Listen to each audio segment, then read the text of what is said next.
Bonjour à tous et à toutes. Alors aujourd'hui, on est avec Pietro et Maurizio qui vont nous parler donc de leur spectacle Carte muette.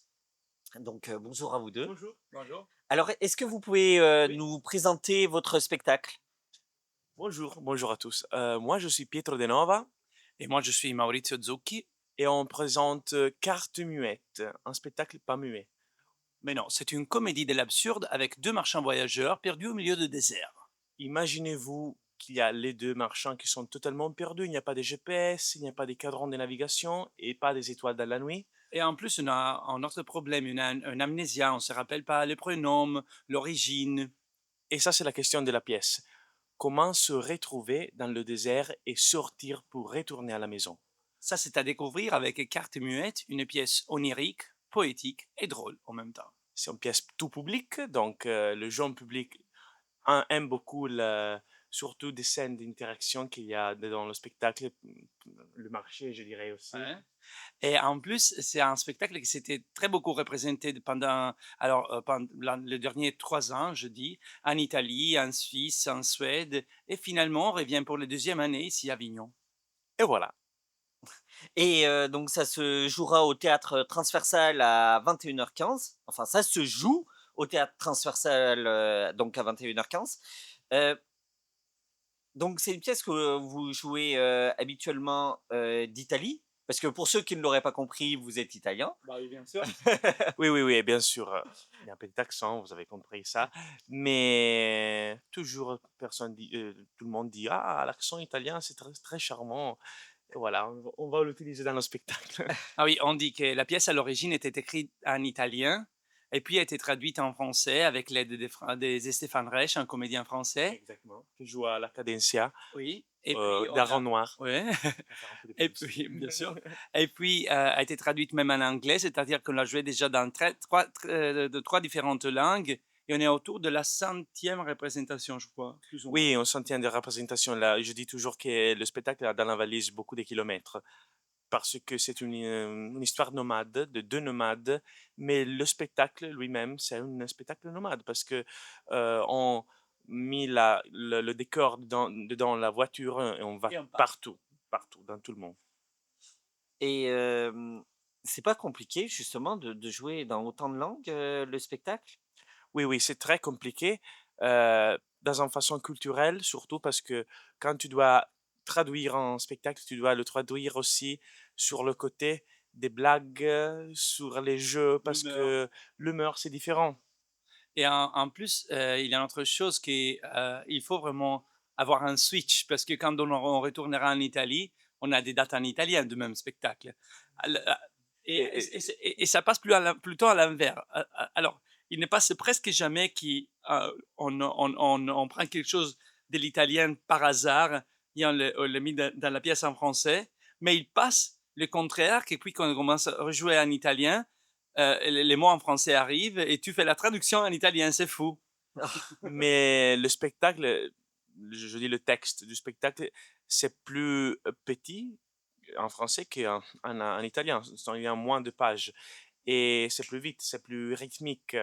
La langue française, c'est plus rythmique, c'est plus rap, un swing. Et c'est pour ça que quand on joue en italien, après le Festival d'Avignon, on doit traduire pendant le spectacle du français à l'italien.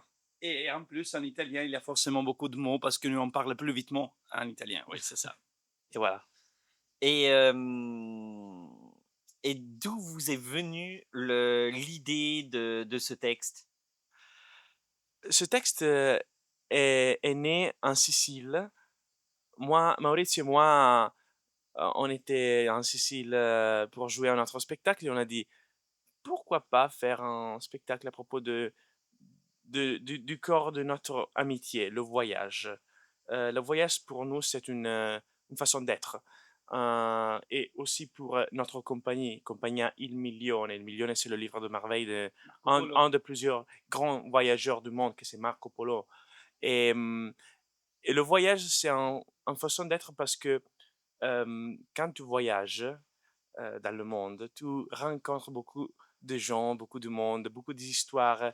Et c'est ça qui passe dans le théâtre, que c'est un voyage sur place. tu rencontres beaucoup du monde dans la salle, qui sont les spectateurs, qui amènent beaucoup des histoires, beaucoup des yeux différents, des images. C'est un peu une façon de voir le spectacle, le théâtre. Oui, et en plus, le spectacle est même né parce que nous, on aime bien le désert. On était en voyage en Tunisie et le spectacle est en lien avec le désert. Parce que le désert, c'est pas forcément un lieu, c'est une façon d'être. Le désert peut être même le centre-ville d'Avignon, de Paris, de n'importe quelle ville, parce que ça passait à tout le monde de se sentir un peu dans un désert. Et pour s'en sortir, il y a des boussoles qui peut-être soient différentes. Exactement, c'est ça. C'est une façon de voir la géographie, pas avec les coordonnées de latitude et de longitude, mais avec les coordonnées de la relation humaine. Du corps, oui, Oui, c'est une géographie humaine, je dis. Et, et voilà, donc vous devez imaginer les deux marchands qui sont perdus, il n'y a pas de GPS, mais euh, ils essayent de retrouver la route pour la maison avec la relation entre les deux et avec la relation avec le public. Une autre chose très importante, c'est que ça parle beaucoup à, je crois, à la dernière deux générations ou ça, parce que, alors, on est né dans un endroit, on est allé étudier dans une deuxième ville, peut-être qu'on travaille dans une troisième, on aura le copain ou la copine dans une autre ville encore, et finalement, la grande question, c'est où est-elle la maison? Et voilà.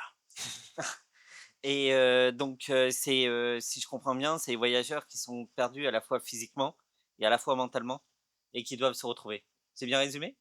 Exactement. C'est- Et donc c'est quand même un texte qui s'adresse, à tout le monde, je suppose? Oui, oui, c'est une fable. C'est ça, fable? Oui, fable, oui. Fable. C'est une fable. Très simple. Je dirais très facile à résumer. Tu l'as résumé parfaitement. Et les enfants adorent ces fables, ça, parce que c'est facile, c'est parce que euh, le public toujours a besoin d'explications, de réponses. Les enfants sont un peu plus oniriques et lunaires.